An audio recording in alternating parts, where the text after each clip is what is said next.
those lifeways when Mael put us on this earth were further reinforced when we were visited by the two prophets, and especially Sweet Medicine, who came to organize our council of 44 peace chiefs, our traditional government, and our warrior societies. The most well-known of them, the dog soldiers, the Hodamia. And how he gave us our law-ways. He said, you will not lie, you will not cheat, you will not marry relatives, and neither will you commit intra-tribal murder. And if anyone comes into your camp, you will welcome them, particularly you as chiefs. You will welcome them into your lodge. You will feed them. You will give them of your best to eat. You will protect them.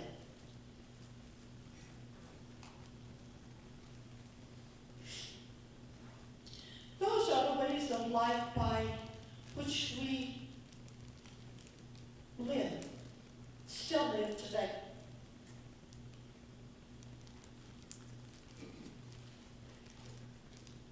Sweet Medicine said there will come a time in your lives when there will be some strangers that you will meet toward the sunrise by the big river, the Mahohe, the Mississippi River.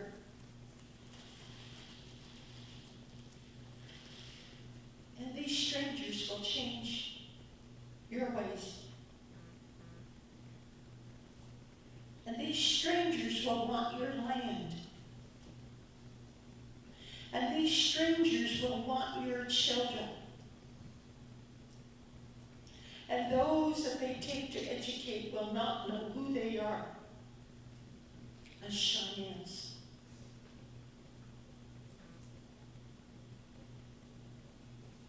And he told us this after he had lived with us. It is said, for 4 long lives of a person. There are some that say 445 years. Some say, oh no, 446. Whatever. 4 long lives of a person. He taught us those things that all of those spirit powers of the world had taught him within Bear Pit. For all of those spirit powers of the world had assembled to teach him what it is to be Cheyennes. And to have this love of the earth and of the land. And through our ceremonies to renew that land and that earth. We still do that every year. And there are those that say that we keep the earth alive through our ceremonies. Not just those of us as Cheyennes, but other nations. We continue to do that. We have never forgotten what it is to pray, because that's how we pray. Through our ceremonies and in our ceremonies. We still have our sun dancers. My son has completed his 4 years of sun dancing, and before that, he danced some 7 years with our kinspeople in the Lakota. I too have gone into our lodge, and I too am one of that long line of ceremonial women. And once we go into that lodge, we come out and we're grandmothers. Don't matter what age, we're grandmothers. We're grandmothers to everybody that is.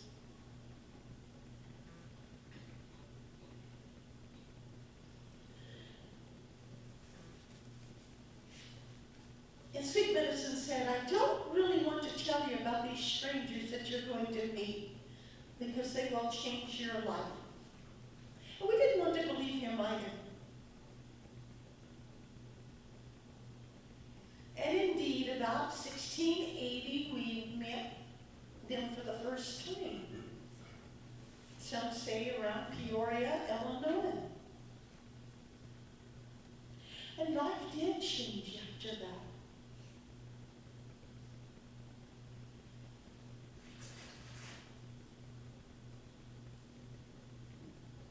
And there were so many that came before them, just as Sweet Medicine said. Either they will come and they will keep coming. And there will be so many of them that you cannot stand before them. They will keep coming. And they will want this earth and this land. And they'll take it. And so they did, first through treaties, initially. Through the Treaty of Fort Laramie. The Treaty of Fort Wise. And of course, Black Kettle, a man of peace. One of the Council of 44 peace chiefs, Simon. He was the strongest advocate for peace that we as the Cheyenne people have ever had.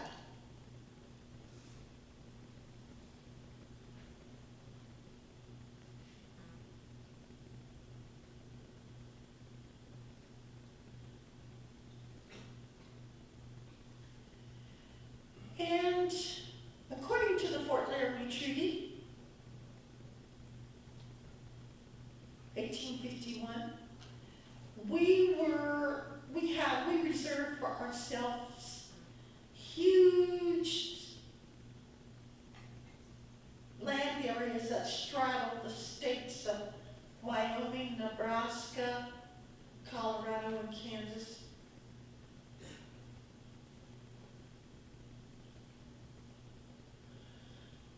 The entire Rocky Mountain front of Colorado. Let's see.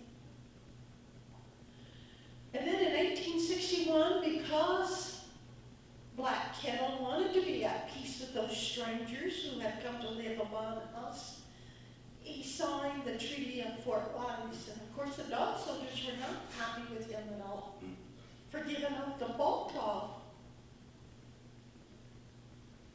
our lands that straddle those 4 states. The dog soldiers were not happy with him at all. And then enter this, the date of 1864, which Dr. Oliver, I'm sure, is going to visit with you more about, Sand Creek, where Black Kettle and his people were attacked with such savagery. My great-grandmother, who I always thought was there, as was another great-grandmother whose name was Pfister. And Pfister was wounded at Sand Creek. White Buffalo Woman was not wounded, and they survived. Both of them survived.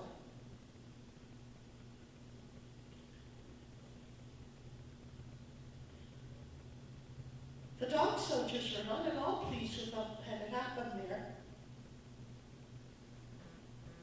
And they carried our arrows north with them. And they raided at Julesburg. Now remember, there are those that say we're nothing but those savage, barbaric fiends out to kill every wagon, every person, and every wagon train that's coming in its way across Kansas, Colorado. There's a flip side to it. We were guaranteed those lands according to treaty. And those that came across the Santa Fe Trail were violating and intruding and trespassing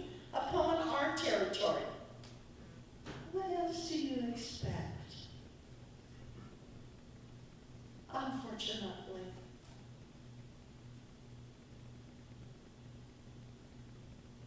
Stop and think what you would do if someone broke into your home.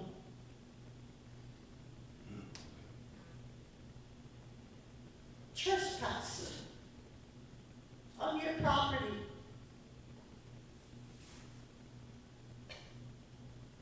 Maybe you would not have dealt with it in such extreme measures, but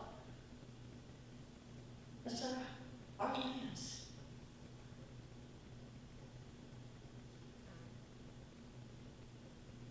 And we're still walking the road of life. And we still are governed by our value systems.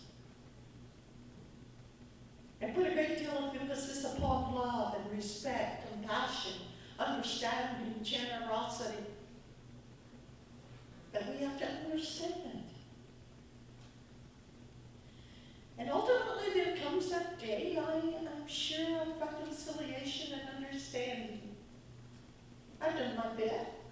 I've had to forgive. And my way of forgiveness was to help write a book, the Native American Comprehensive Plan for the United Methodist Church. I was that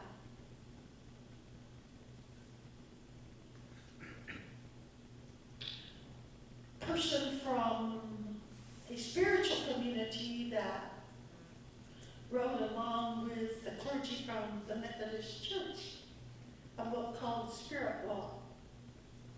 And I got to go as a delegate to the International Convention of the Methodist People in Tampa, Florida, a couple of years ago when our book was introduced. That was my way of trying to deal with this whole aspect of reconciliation, repentance, and the like.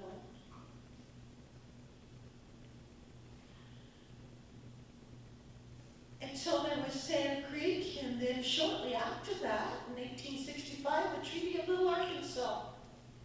And we were supposed to receive some kind of remuneration for the atrocities at Sand Creek, but I believe the United States Senate took that clause out of that treaty. And finally, the final treaty that we entered into with the United States of America as sovereign nations, the treaty negotiated at Medicine Lodge Creek.